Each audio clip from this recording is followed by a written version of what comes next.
Good morning, everybody. Hello. Oh, not you, Hazel. Go ahead. 17 people so far. I love it. Let's get these numbers up. Oh, Jordan is going to bring up the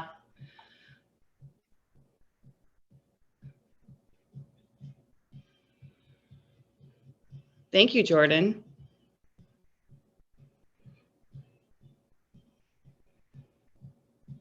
Can you guys see it? Yes. Okay, great. Yes. Everyone can unmute. I mean, if there's a ton of background noise where you are, then obviously don't worry about it. I mean, if it's a lot, then mute yourself, but feel free to unmute yourself. This is going to be kind of a collaborative class. And first of all, I just want to say Happy New Year. Happy 2022, everybody. And I hope it's your best year ever and that you have some goals and dreams, whatever they are. I hope that we can all help you get to where you want to be. So productivity is going to be sectioned off into 3 different tiers. So the first month, which is the month of January, we're going to be concentrating on the listing side.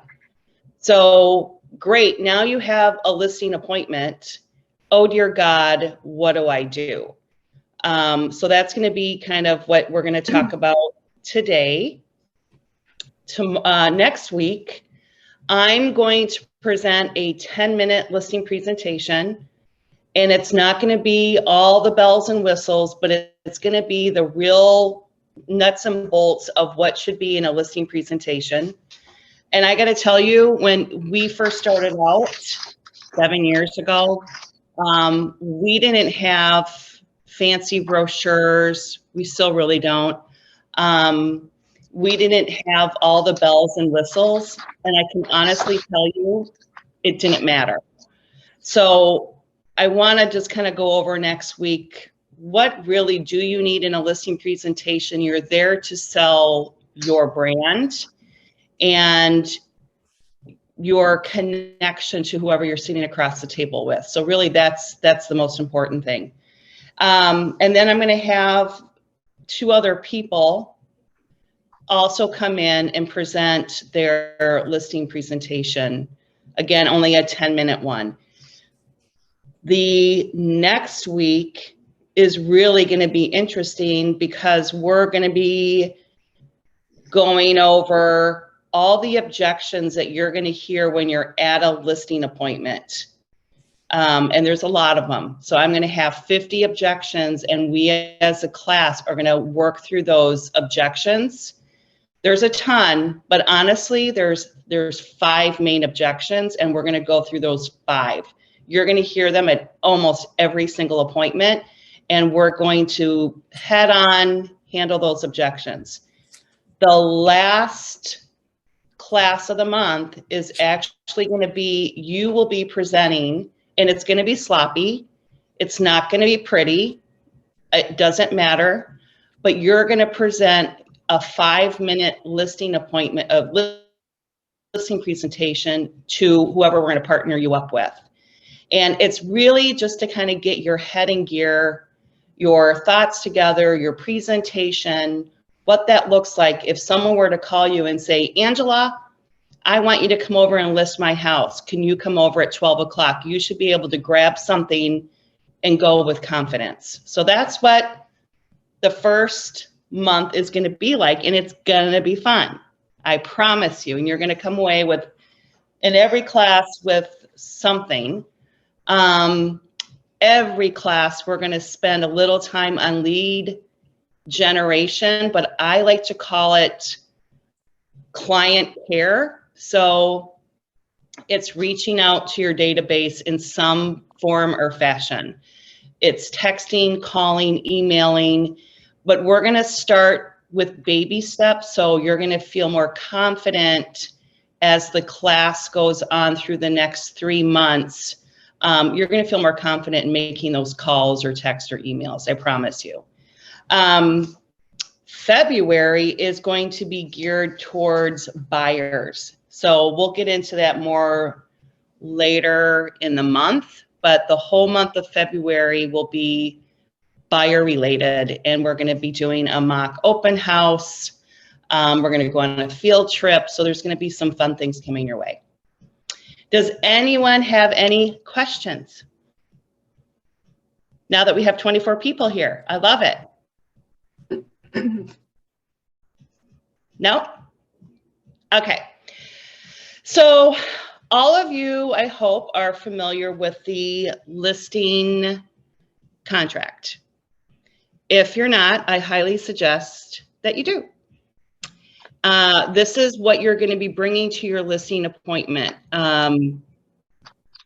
What I like to do before I go on a listing appointment is actually send them over a copy of the listing agreement. They don't need to sign it. I just want them to get their eyes on it. I would hate for them to look at it at the first time when I get over there to potentially list their house. It also kind of gives them that assumption that, oh my gosh, Janine's coming over to list my house. She's already sent me a copy of the listing appointment or the listing contract. So let's start with number one. You're going to put in their address, and you're going to put in if it's in the village or a city. How are you going to find out if it's a village or a city? Someone tell me. Tax record or history. Tax record? Yeah, tax record. Pull it up on the tax record. It's going to tell you if it's a village or a city. So fill that in, put the county in.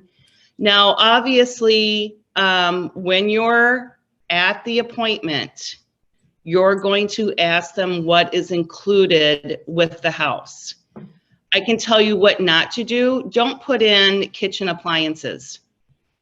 Be very specific because, you know, more is more. Be very detailed in this. Refrigerator, oven range, microwave. I'm going to give you a little hint. Ask them if they have a disposal. So this truly did happen where the disposal was not included in the inclusions, but there was a disposal and it didn't work.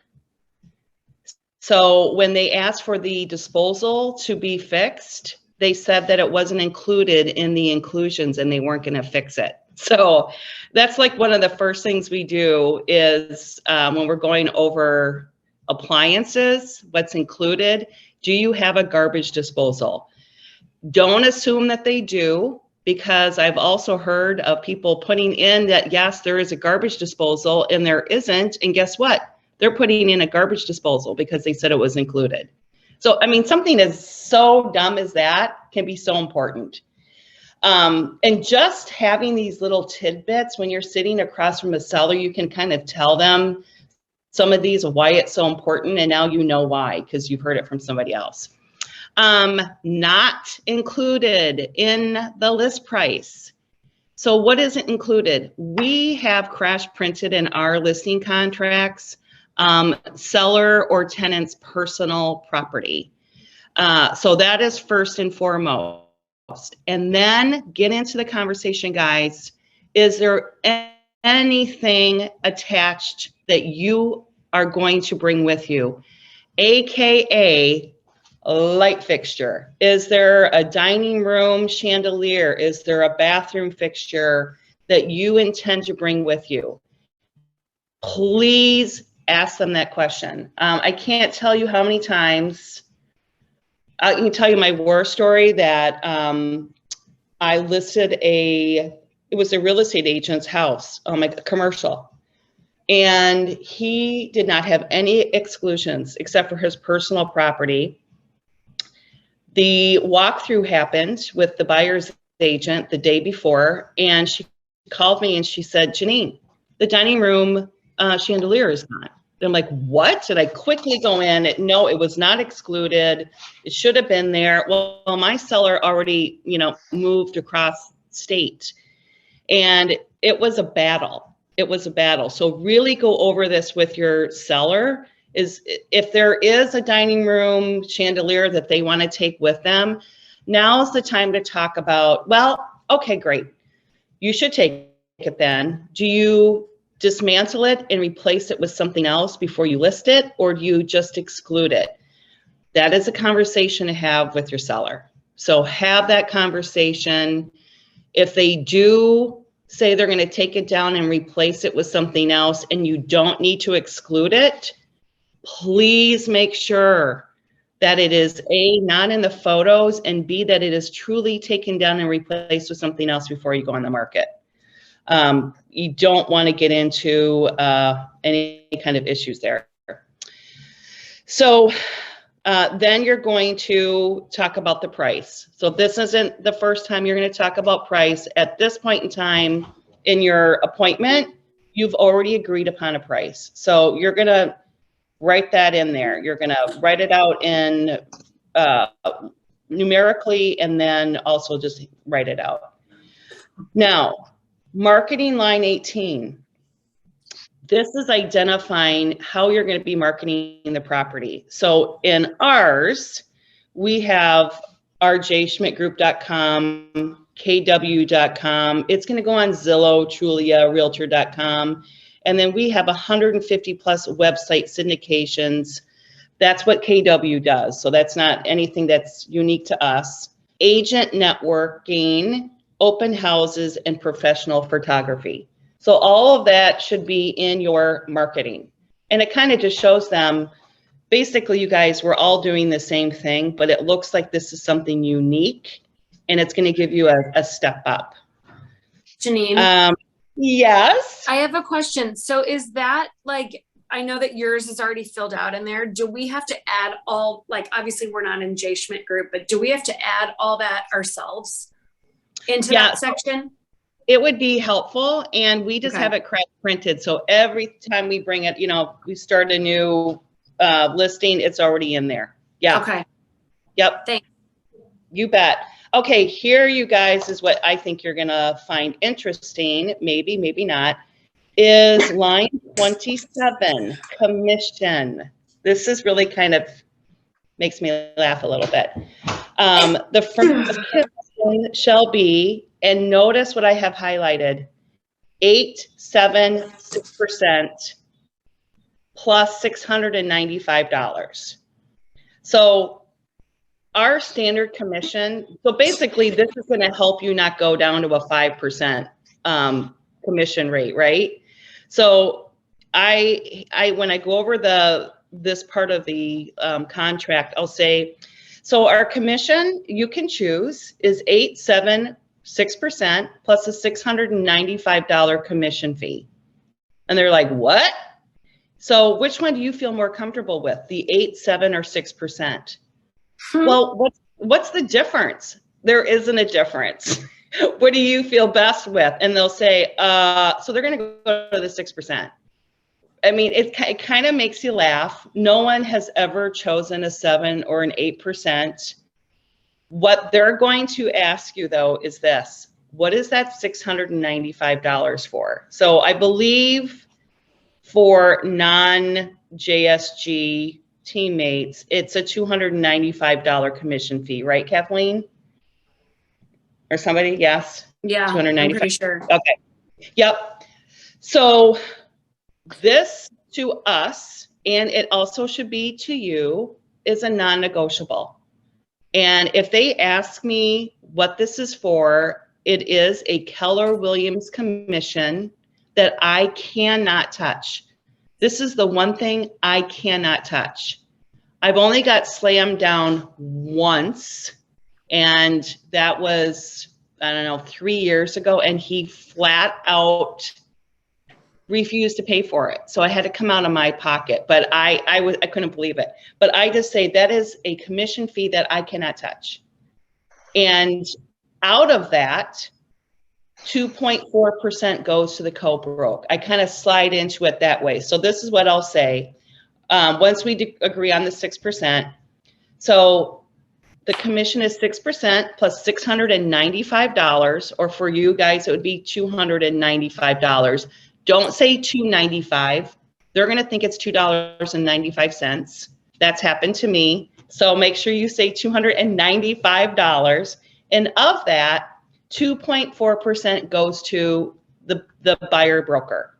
So then they're thinking, oh, okay, I'm not having to pay commission on top of that 6%. 2.4% actually goes to the other agent. And then I literally like flip the page. I flip it over. So, all right, our commission is 6% plus $695. And of that, 2.4% of that goes to the buyer's broker. Flip the page. And I flip it quick. You know, it's like, no, we're not talking about this. We're not going there. Now, we will go there in another class, but I like to just kind of physically turn the page. We're done. We're not talking about it. There's really nothing to talk about, according to me. Second page, I really don't go over. I am not going to sit there and go over line by line. Unless they ask you to, don't do it. Again, you have already emailed them a copy of this listing agreement, and you will know who you're dealing with when you sit down and go over this listing paperwork, because there's going to be those analytics that will ask you every single question.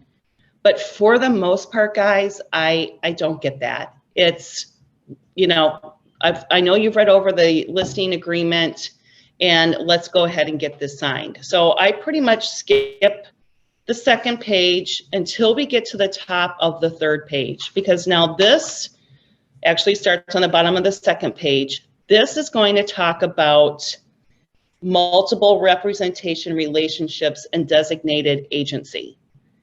So I'm going to dumb it down for everybody, including my sellers, because they honestly don't know what the hello dolly this is all about. So they just want to get their house sold. We typically crash check line 113. So I have that highlighted here. And that one states the same firm may represent me and the other party as long as the same agent is not representing us both. So multiple representation relationship with designated agency. What the heck? So this is how we prefer to do business, and you should think about it.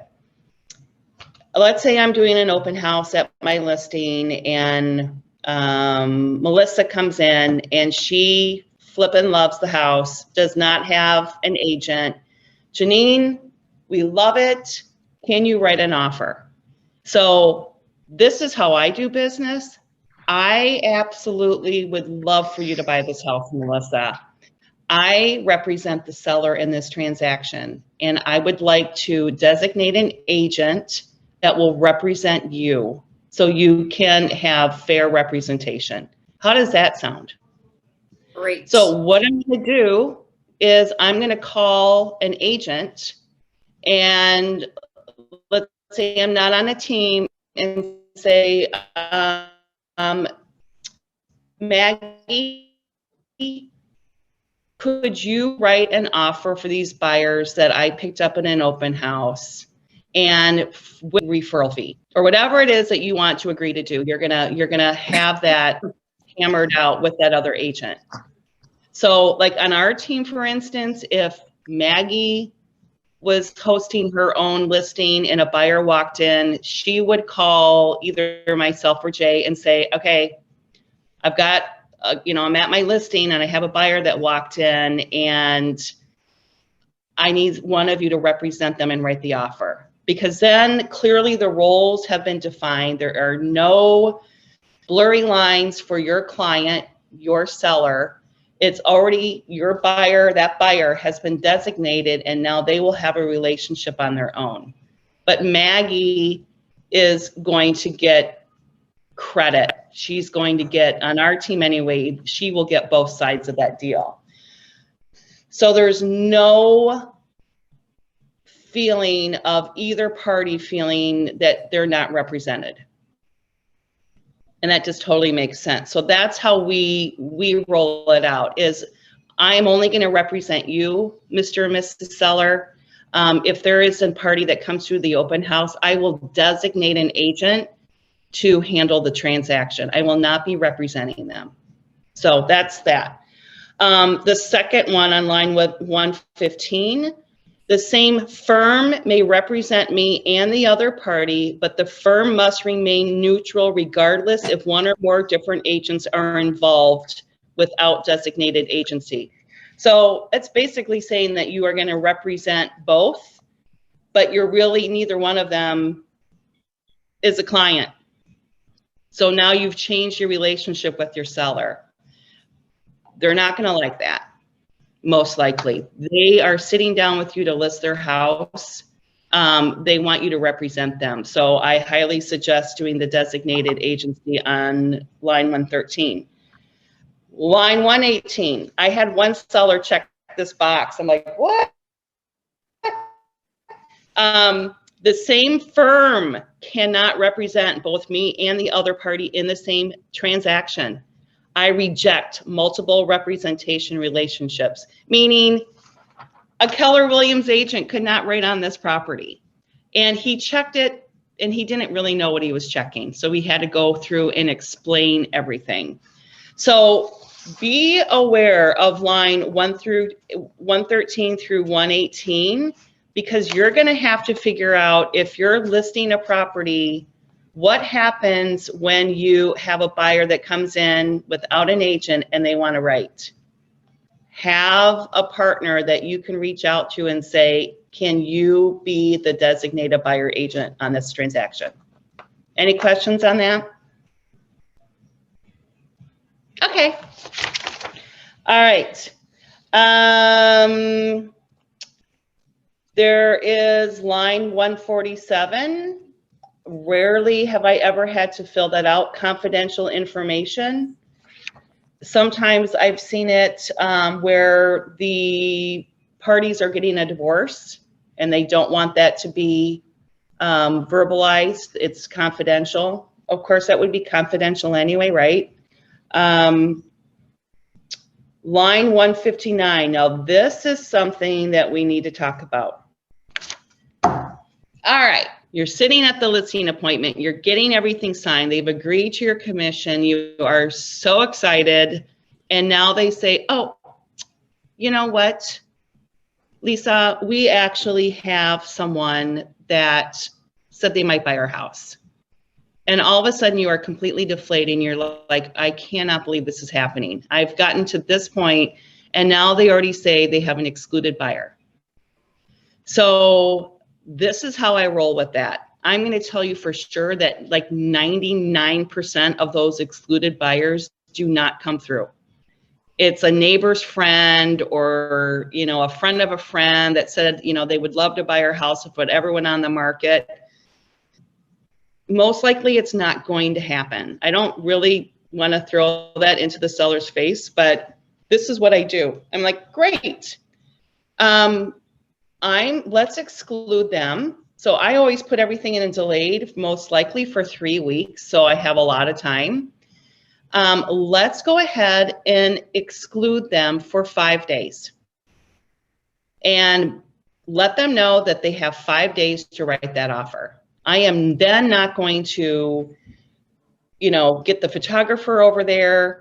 I'm not going to be doing any kind of staging. I'm basically doing nothing. I'm going to give them 5 days. And I'm going to write their names down on line 163. And then I'm going to put the date in. And I just had to do this not too long ago, back in October. And they were flat out for sure thinking that their neighbor's son was going to buy their house. And of course, they called me after we signed the listing agreement. Or no, they kind of were shuffling around, not signing the listing agreement. And then they brought this up. So I gave them 5 days and they kind of laughed and, you know, they never heard from the guy. So it's not the end of the world, but I don't give them a whole lot of time ever. Either, you know, they're interested in the house or they're not. They have 5 days to write that offer. Any questions on that? I have a question. Yeah. So that's, I don't know why this is so hard for me to wrap my head around. So this Okay. is basically saying that they have the first right to like put an offer in. I don't know why this has always, Janine, been so confusing to me. Yeah, that's a good question. No, this is saying that they're going to go and buy this house without a real estate agent, and you're not going to be compensated. Okay, I get it. Yeah. Got it. So let's say, you know, Melissa, you're at the listing appointment and they say, you know what, my neighbor said that he wanted to buy this house. Okay, Got then it. what the Okay. hell are you sitting? Yeah. So you're going to give them 5 days to make that happen. And if Okay. not, that date's on there. If they want to come back and say, we want to buy the house, well, you're excluded until January 5th, and today's the 6th. So now you're going to have to wait until it goes live on the market. Okay, I was Yep. confusing it with something else. Then that makes perfect sense. Yeah, and that it can be confusing. So perfect. Question. Yeah. If say like, yeah, I understand that it happens rarely, but say like the excluded buyer like does come through, is there some Yep. conversation there with like, so maybe the seller doesn't want to pay, you know, like the full like commission that you kind of had outlined before, that you would then like be like, okay, but we can charge like X and I'll help still like shuffle the paperwork around? Yeah, and that is a whole great conversation. I actually had this happen where he called me and said, I want to go on the market, but I do have an excluded buyer. And they've actually reached out to me. This was really interesting. They reached out to me and I think I'm going to accept their offer. Would you handle this at a percentage or would you do it as a flat fee? So we kind of worked whatever that was out. I sent over the agreement, and this is where it got a little funky. He sent the offer over to me a couple days later, and it was written by a real estate agent. And the offer to purchase did not state any compensation from the seller at all. So we went over this offer to purchase and I said, here we have this offer to purchase, but there is absolutely in the offer to purchase, nothing in there that this agent's being compensated by the seller. We're assuming then that the buyer is paying their fee. And no, it was a mistake on their part. And my seller said, sorry, I am not paying a buyer agent. I thought I was dealing directly with these buyers, not another agent. So it got a little hairy and the buyers ended up having to pay their buyer agent out of their pocket. So, I mean, just having an agent stepping in to represent him was saving him a ton of money already. So that's a great scenario. So yep, if they say, you know what, our neighbors want to buy our house, they're going to go to their attorney and they're going to have everything written up. Would you represent us? Absolutely. I'll do it for 4%. Mm-hmm. Whatever that is. Yeah. Good question. Thank you. Janine, it's Laura. Then I'm sorry I was on the phone and I put a question in the chat, so I hope you didn't answer this already. No. Just that, you know how you go over the multiple listing representation, a designated agency rather, do you get to that line 159 and say, now do you not open that can of worms up? Do you wait for them to bring it up or do you ask the question point blank? I never bring it up. Okay. Nope. Okay. Only if they I would say- think you would want to give them time to like sit on it and go, No. now wait a minute, there was that one neighbor that. Very good point. The only time I bring this up is right when we're going to sign and they'll say, oh, wait, honey, you know, is there someone else that, was there, you know, then we'll go back and say, all right, well then I'll exclude them, but it's going to be for, I never open up that can of worms. Okay, so you Don't. don't ask, is there anyone that, okay, No, thank you. no. Good point there, Miss Laura. And then to the last page, which is really pretty simple. Line 286 is starting how we're going to deliver the documents, you guys. So the line 285 is going to be the seller's name, whatever their name is, and then 286 is going to be your name of Keller Williams. So, Lisa and Dylan's on line 285 are the sellers. 286 is Janine over there and have them sign something. Let's say, you know, e-signing isn't working for whatever reason, God only knows, and you have to run over there and get something signed. Don't ever say it's on that, and they literally cannot sign. I will have to fly over there. So just make sure you fill that part out. And then line 297, you're going to put the email for the seller and email for yourself. And look at line 303. Additional provisions. Put this in your listing agreement. Seller allows agent to install yard sign immediately following the listing agreement and market the property as coming soon. Because as soon as you walk out that door, my friend, you are going to be ordering that beautiful sign with your name all over it. And it's going to be in their front yard. And you are then allowing to market the property as coming soon, as, or as we say, delayed. So you are giving permission. They're signing it. And let them know, I'm super excited, you guys. As soon as I walk out this door, the sign is going to be ordered, and it should be, you know, within a few days, you'll have it in your front yard. And then I'm going to get on the phone, email. I'm going to start calling all of the agents that have sold properties in this neighborhood in the last year and let them know that this thing is coming. And they're going to be so excited that you are their agent, telling you. It'll be fabulous. And then with that, there's going to be other documents that they're going to have to sign. So I'm sorry, I have one question. I should have asked you this a few minutes ago. When it comes to giving the presentation, you're speaking with them and they say, oh yeah, I have an interest party.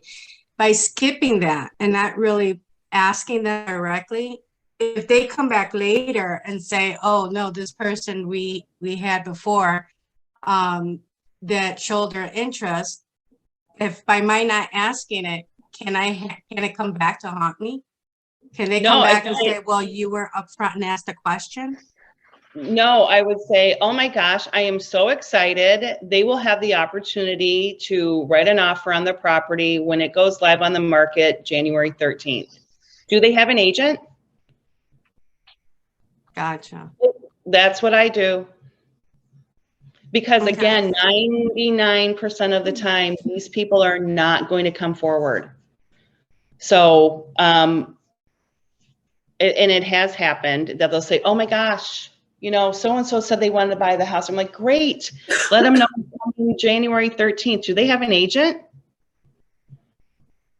They sign an agreement. Someone reached out to me, I think once after we signed it and said they had somebody, and I gave them that spiel and those people never showed up.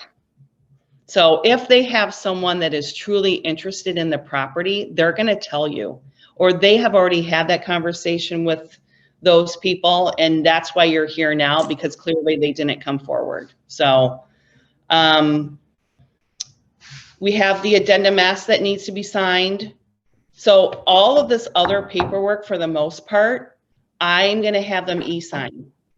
I if I'm going to the listing appointment, the one document that I'm going to have printed out, I'll have everything printed out, but this one is going to be first and foremost is the listing agreement. And I will literally have it kind of tucked by me as I'm doing the presentation, because I'm assuming I'm going to be getting this listing and I'm already ready to go. So lead-based paint, I'm going to give you a little hint on this. A lot of these are thrown back because line 148 is not checked by the buyer's agent. So that's waiving the opportunity for a lead-based paint inspection. Make sure you sign line 119, you're signing as the agent, and that you have your seller sign this. When you get an offer, make sure that 148 is checked. That could really screw you up. The condition report. I love to leave a blank copy, even though they're going to get it electronically. And this is what I'll say when I'm presenting the condition report. This is the one form I cannot help you fill out. I cannot advise you on at all. So my only suggestion on this form, Mr. and Mrs. Seller, is to disclose, disclose, disclose. This follows you 6 to 7 years. So everything and anything you know about the house, disclose it. Buyers are not wary of a complete condition report. What makes buyers nervous is if nothing has been checked. And can anyone attest to that in their all the time? Especially, I have a duplex buyer right now, and the owners of the duplexes love to just not check anything. Yeah. Yes, because they probably haven't lived there, but okay, they own it, they know it. They're getting phone calls, they're going there, they're doing stuff to that duplex. Come on. Yep. So, you know, make them feel, empower them to fill this out. I've listed real estate attorneys' homes, and I'm telling you, they will have additional 5 pages of every little thing that they've done. They've disclosed every little thing, and I'll tell them that. Anything and everything, just put it on here. It just makes a better transaction, especially if they get an offer and you haven't done a pre-listing inspection. We'll talk about that in a little bit. And these buyers are relying on this condition report as God's mouth, right? It's like, okay, whatever they said in here is absolutely everything. But now I am not going to get an inspection. Where this is where the sellers are getting sued, because they maybe haven't disclosed everything. And they move in, they didn't do a home inspection, and they're going by this piece of paper, and God forbid something happened. So everything needs to be put on here. Quick question. So what's the disclosure? So the little like notes that are under each section. So is that, so if there's like a seller who's like, oh, you know, like 10 years ago, there was like 1 leak or something, would that be like, so, you know, I can't help you here, but the notes section is a great time to be like, oh, we got this fixed and it hasn't been a problem since. Yep. Okay. Yep. Write small. You can always add on. The next is the real estate disclosure. Everything that Juniper Real Estate is associated with needs to be filled out. Warranty application.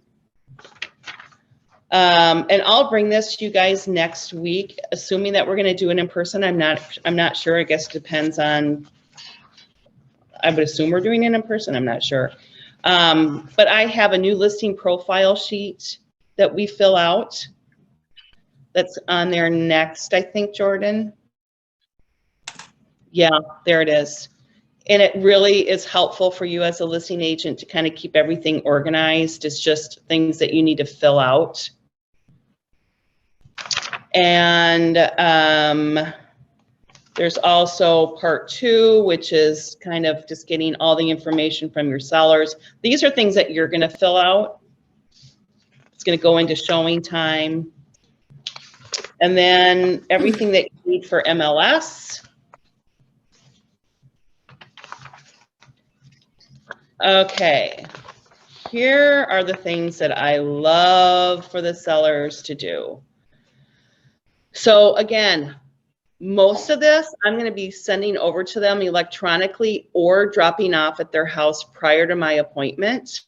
And I can say to them, go ahead if you feel comfortable starting to fill some of this paperwork out, minus the listing agreement. If you go into that appointment and this stuff is already filled out and it's sitting on the table, it's like, okay, I've got this. And I think that they're definitely listening with me. This is just questions that the seller is going to fill out. Again, I am not going to sit there and wait for them to fill it out at their table. They can either fill it out electronically, they can fill it out and we'll come back and get it. They can scan it into you. But it's asking like the ages of their appliances, their hot water heater, if it's electric or gas, all these things that you need to know to put into MLS, right? So this is really helpful. Is it a natural or gas fireplace? Just some basic questions that are going to help you market the property. And then list of improvements is next. This is great. So they can write this down in their handwriting. They can do this electronically.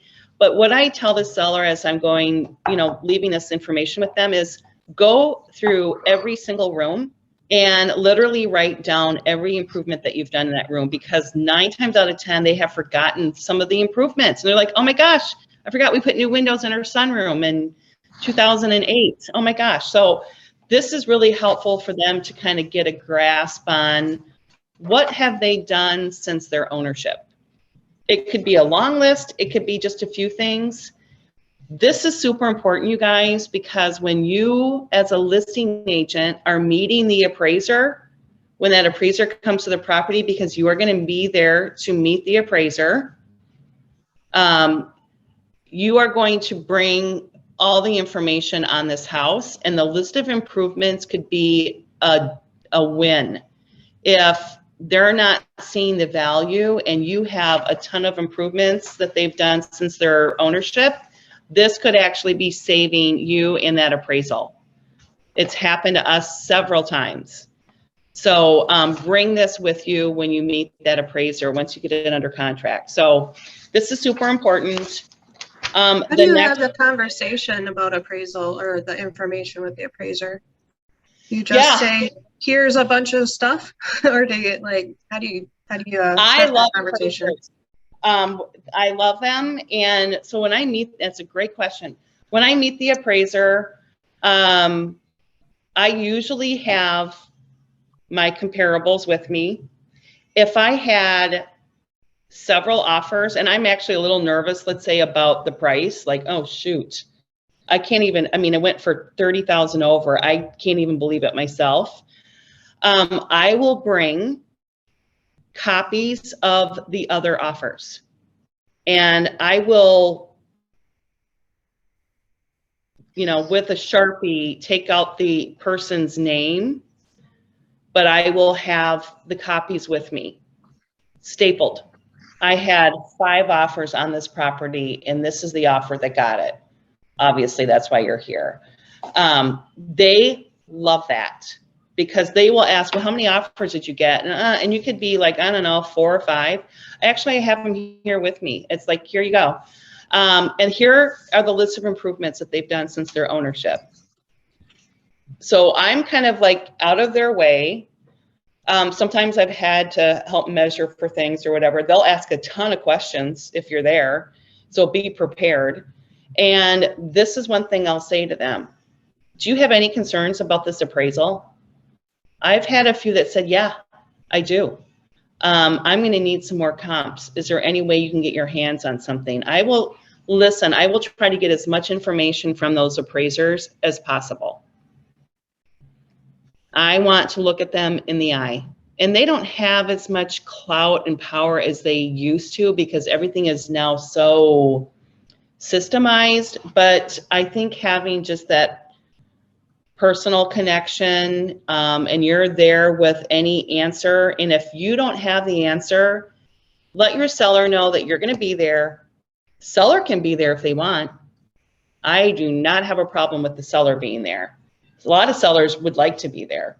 If that appraiser has any other questions and you don't know it, make sure that your seller is available for a quick text or phone call. Janine, what if you feel like they are under appraising it? Like, can you get somebody else if you know like that neighborhood really well? Like if you just, you know how like they say that appraiser is really like an opinion? Yeah. I've had a couple incidences where I've had one appraiser not come up to value on 2 of my properties. He will not be appraising any of my listings anymore. Right. I'll say next, can't, not happening. Yep, I've had one appraiser that literally came into the appointment. I couldn't believe it. She walked in and said, "This isn't going to appraise," with my seller standing right next to me. And I'm like, what? Now, what I should have done is say, you know what? I think that we're not going to have this appointment right now. Yeah. But I didn't. I was honestly so shocked and dumbfounded. I didn't know what to do. So it was not, and it did not appraise. It was like way under appraisal. The thing is that most banks, if let's say you don't get a great appraisal, most banks aren't going to send out another appraiser. Okay. They're going to have to go to a different lender. Okay. And, you know, buyers are going to think, okay, well, wait a minute. Am I way overpaying for a property? Now I have to go to a different lender. So on the buy side, I like to reach out to the lender to see if I can get the appraisal waived. So like Scott Halverson from A+ Mortgage, he'll be coming in to do a little seminar for us. You can literally call him and say, I'm going to write on this property, Scott. This is the price I'm writing on. Can you let me know if we could waive appraisal? Now, I know you have to put 20% down in order to qualify, but he can let you know within a half an hour. So then that whole subject won't even come up because appraisal has been waived. Do you only waive appraisal if your buyer is comfortable with maybe having to is comfortable with not having that contingency where the price might be lowered based on the appraised value? Okay. Yep, because if you waived appraisal and your buyers didn't even really know what that meant, and that appraisal came $20,000 under, yeah, how are they they're gonna have to cough up that difference. Right. So that's a really fine line. Your buyers are going to have to feel very confident, and they're going to have the funds for the difference. Okay. Yeah, that's why I really like to work with someone that could potentially waive it. No, even though the lender said they could waive it, doesn't mean the buyers are going to want to do that. So they may say, no, I actually want the protection of an appraisal. Right. You know, that's my safety net. So very good question. One thing that will stop you from getting paid and for anyone to go further is the next form. It's the focus title authorization to release info. You guys, you have to have this filled out by your seller or else the title company can't move very far. This is very pertinent information that has to be dealt with. I haven't tried to do it at the listing appointment.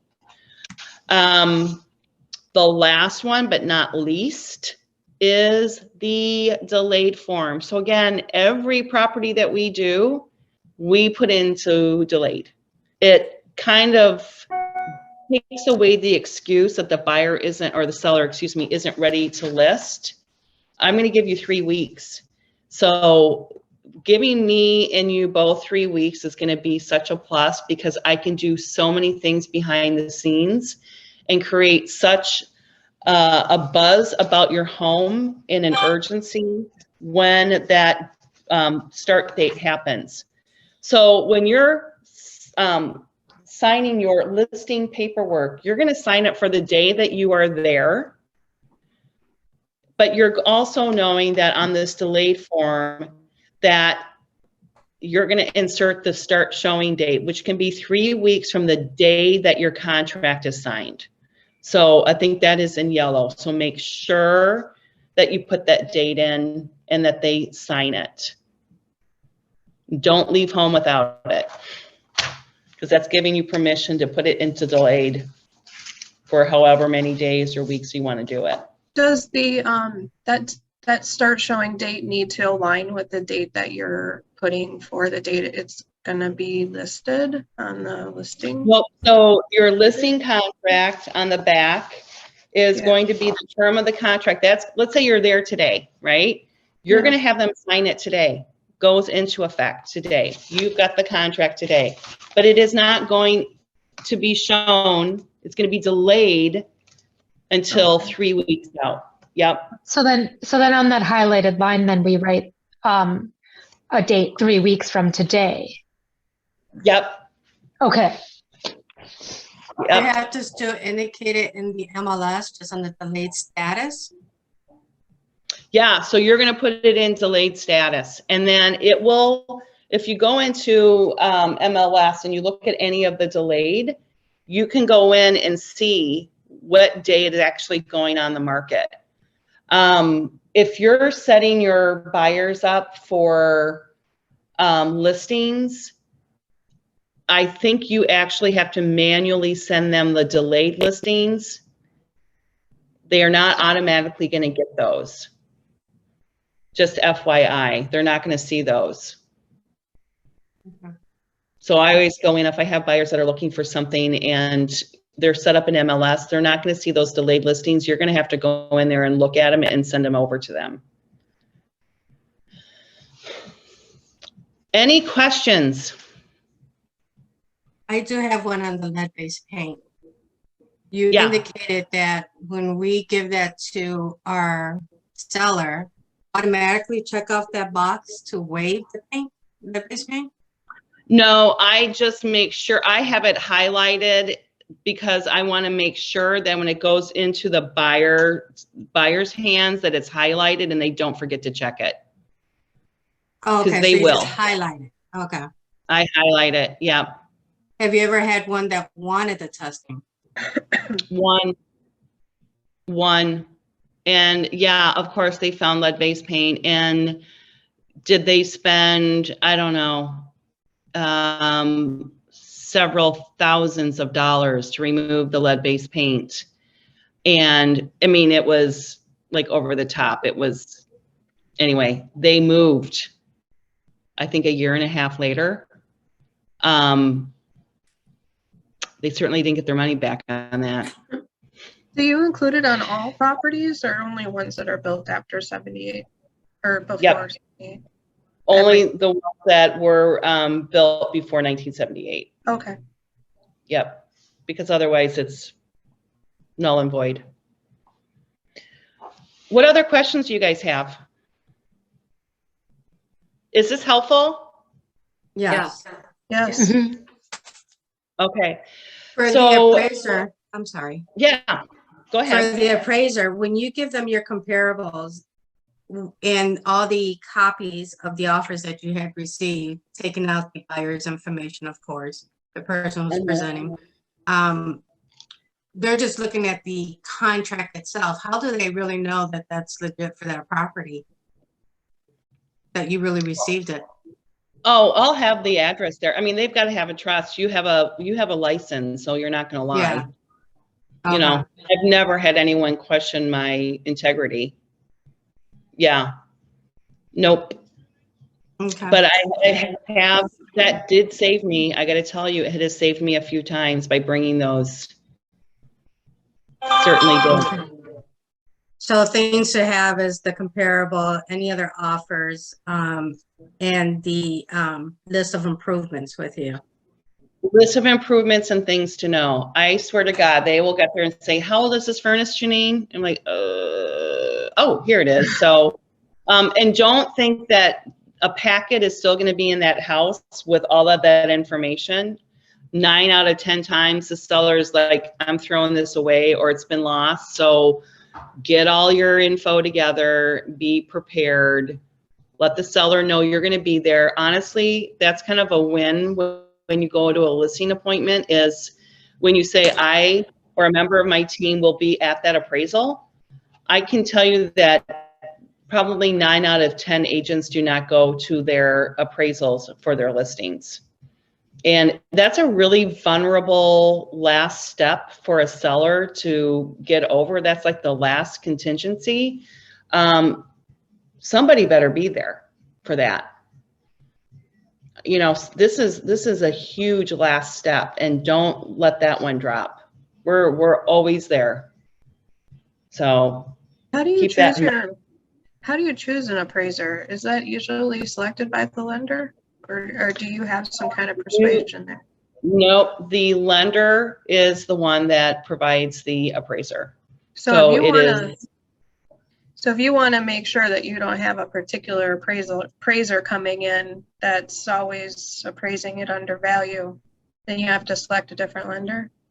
Yeah, so typically what happens with us when they set the appointment to come in and appraise the property, they're going to go through showing time. We're saying book that appointment through showing time, and they're going to put in that appraiser's name. And if it is a certain person, I will call that buyer's agent and let them know we need a different appraiser. This appraiser can't come into the property. And, you know, there you have it. How do they do that then? How do they get a different one? There's so many that they are in contract with. So, I mean, rarely does this happen. This particular appraiser that I have dealt with was someone that does an appraisal for cash.